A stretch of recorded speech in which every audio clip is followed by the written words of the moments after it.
Hi and welcome back to my YouTube channel. It's Otanji. I am filming today's video in my cozy little sitting corner in the hobby / sewing room, and I was just in the mood to film what I will make during spring video right here. It's after work. I am tired and I probably also look quite tired. I'm not wearing any mates, but I just thought I would light my little candle and get a cup of tea and go with you through what I am planning to make this spring. And this is a spring sewing mix plan video, but also / a what I got at the Stitch Festival and what I want to make with it video. So yeah, but it's a sewing plans video anyways. And this time, I said it in my haul video as well, this time I tried out a different planning method, and I used the Milanote, what would you call it, like a mood board type of app, or like a project management app. I don't know, you can do many different things with it. It is free, and I made a I made a like mood board kind of thingy, where I put all my fabrics. I made photos of the fabrics I got at the Stitch Festival, and then I took screenshots of the patterns I want to make, and I wrote down what I need and what the pattern is called and that kind of stuff. And now, as I'm talking to you, I will go through it on my phone, and I will record the things I'm going through, and then maybe I'll be putting in the recording into this video so you can see what I'm talking about while I'm talking about, or I will do screenshots of the desktop app of Milanote and then put like screenshots of every single project in. Maybe also it will be a combination, I don't really know, because yeah, it looks cooler on your computer than it does on your phone, I have to say, but yeah. Anyways, I will go through it on here. So let's get started before I talk too much. And I will just quickly press record on my phone. It should start now. Okay, I called the board Sewing Plan Spring 2025. And the first one is the Maison Wove Calypso jacket I want to make. Honestly, I already made this one, but yeah, you will see it in my makes video, the March makes video which should be the next video that comes out. Probably not next week, but the week after. Yeah, as I said, it is going to be the Calypso jacket, and I made exactly the one that they have on their model here, or I think this is actually the owner of Maison Wove, Emily, I think. And I bought the houndstooth wool fabric that they got at the Stitch Festival, and yeah, I already made up the jacket, but this is definitely one of the best things on my plans list, I think, for this spring. And I will also tell you all about the lining, what I used, and how I found the instructions and that kind of thing. But yeah, that was plan number 1. Then on to plan number 2 will be this denim fabric that I got from Rainbow Fabrics, and what I want to make with it is a pair of jeans. And I decided I want to make the, what are they called? The Allie jeans or trousers by Fiber Mood from their recent magazine, yes. It is a kind of, I think I can zoom in here. It is a kind of very, very wide turn up at the hem. And I would call it a straight leg probably, and then like a high, mid to high waist.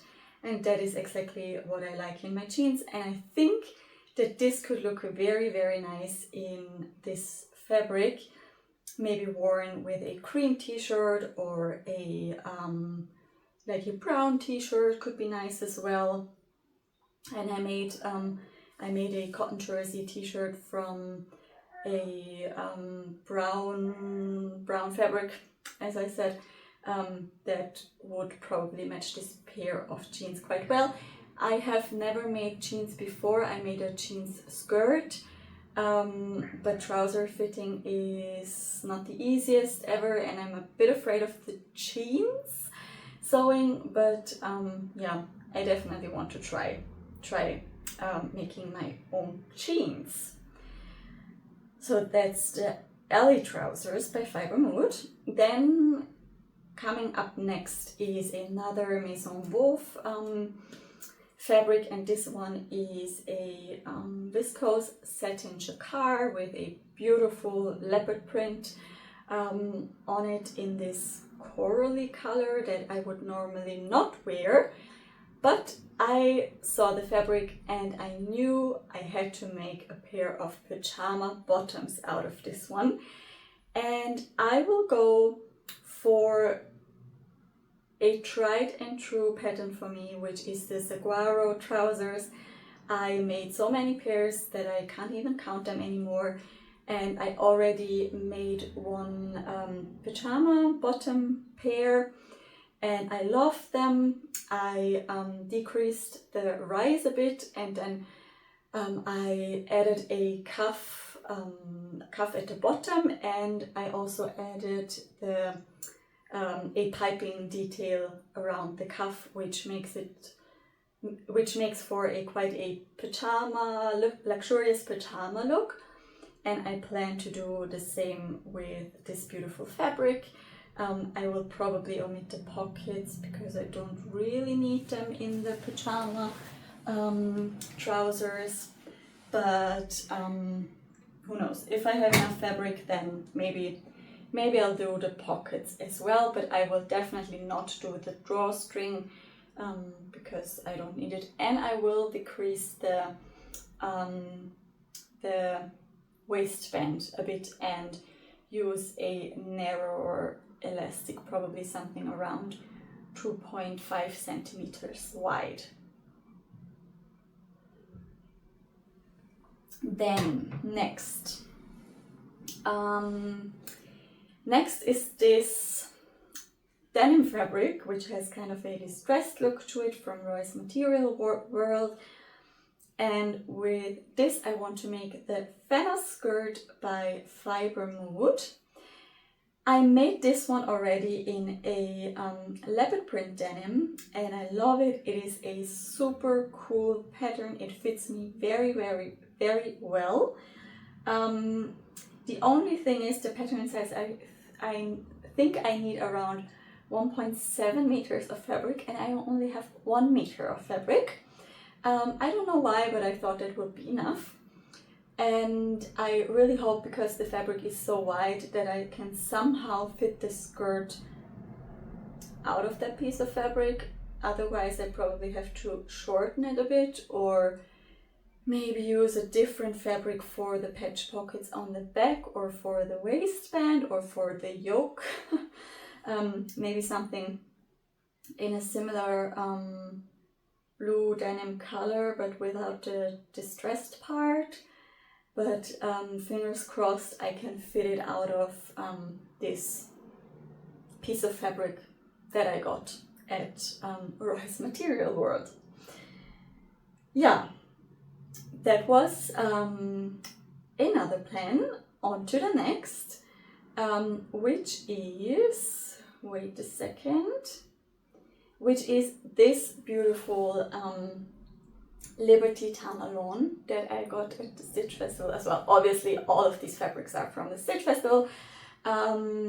Yeah, and I got a 1 meter piece of it, and one of my tried and true patterns as well is the Anthea blouse by Anna Allen, but I have loads of them already, so I don't really need another one, and I also have one already in a Liberty Tanalon, so I would definitely like to use a different pattern. So I did a bit of research, and I'm not sure for which one to go, but maybe you can let me know in the comments down below what you think.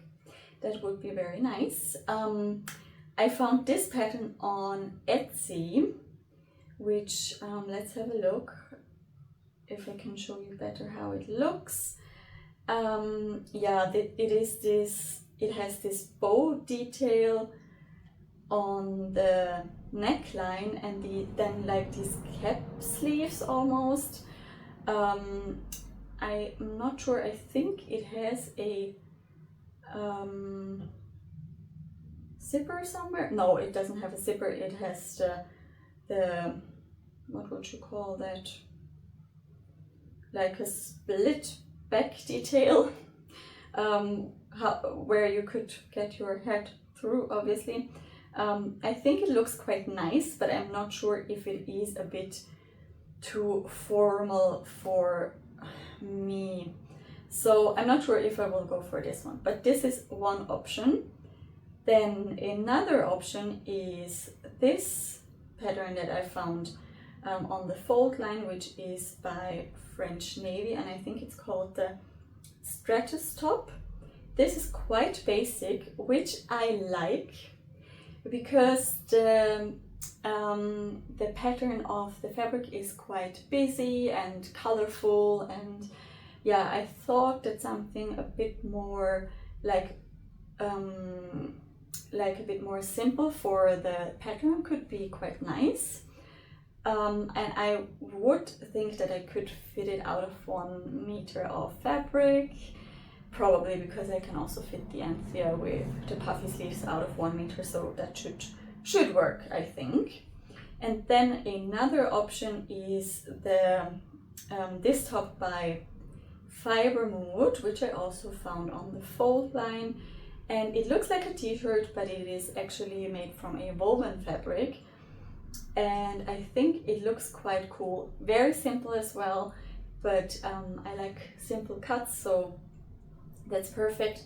And if I click on the link, I can probably also show you what it looks from the back, which is it's the London top.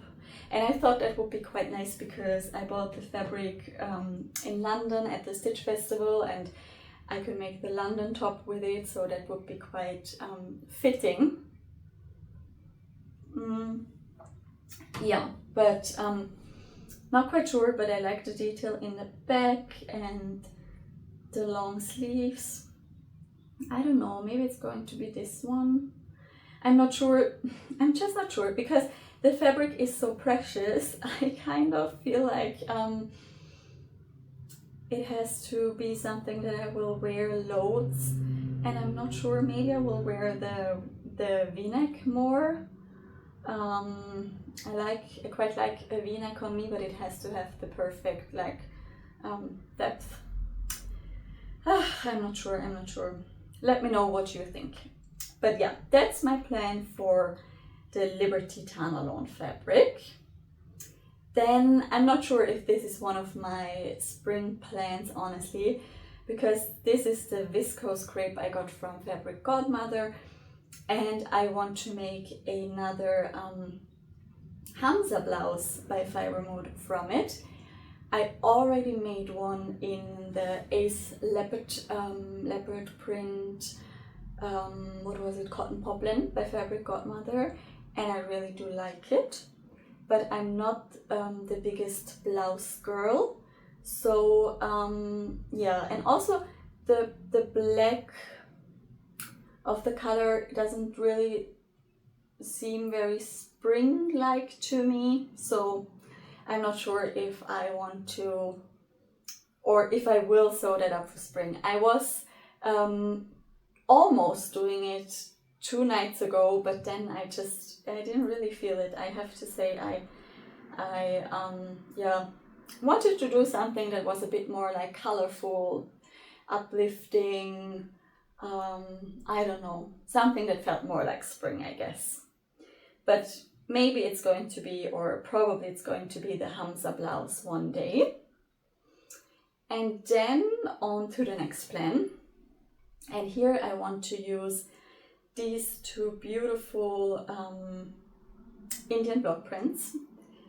You can see I like Indian block prints. I also made cushion covers from this kind of fabric.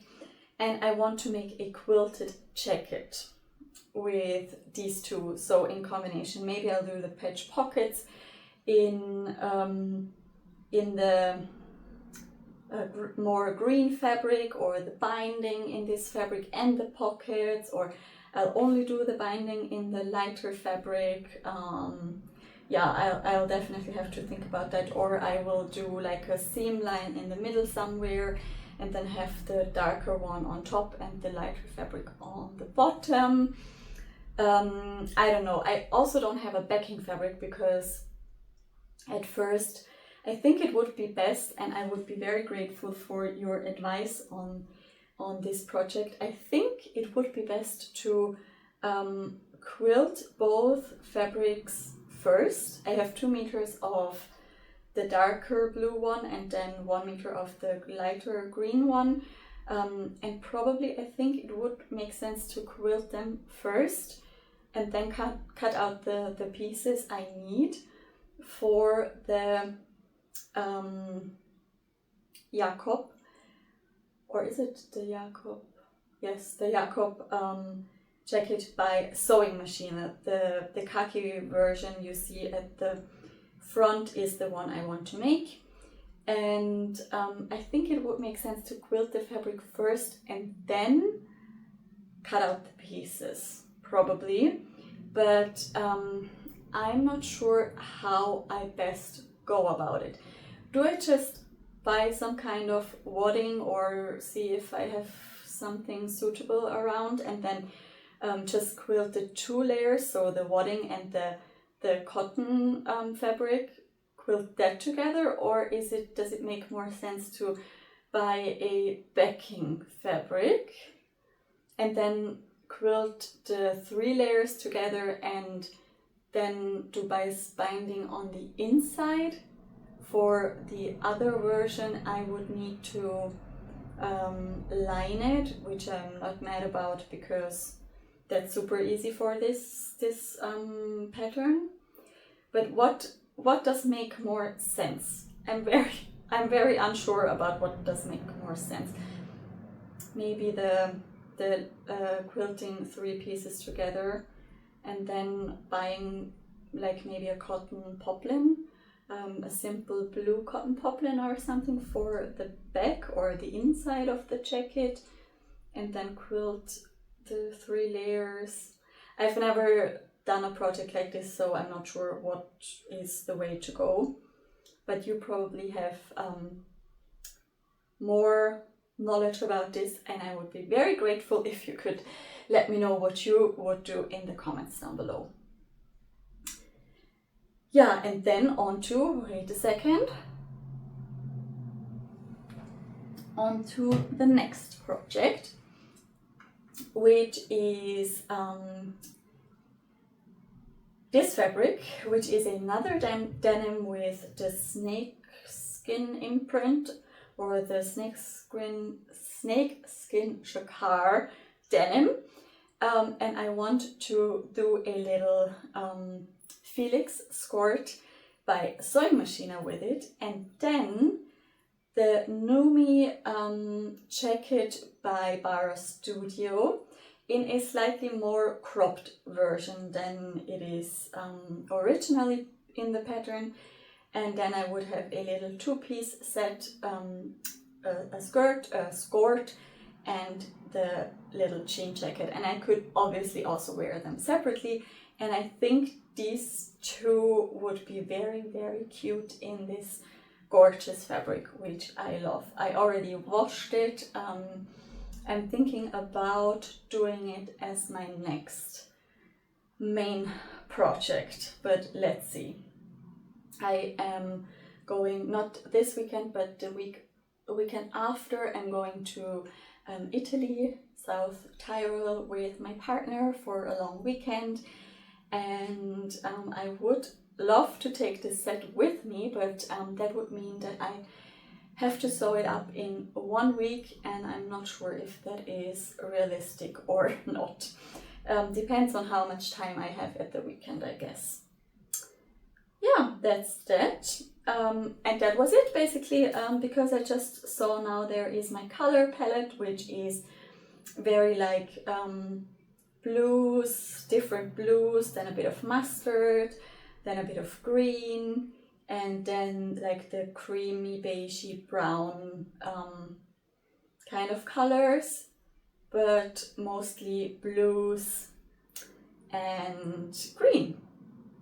Yeah, I think this this tool, the Milano tool, is very, very useful.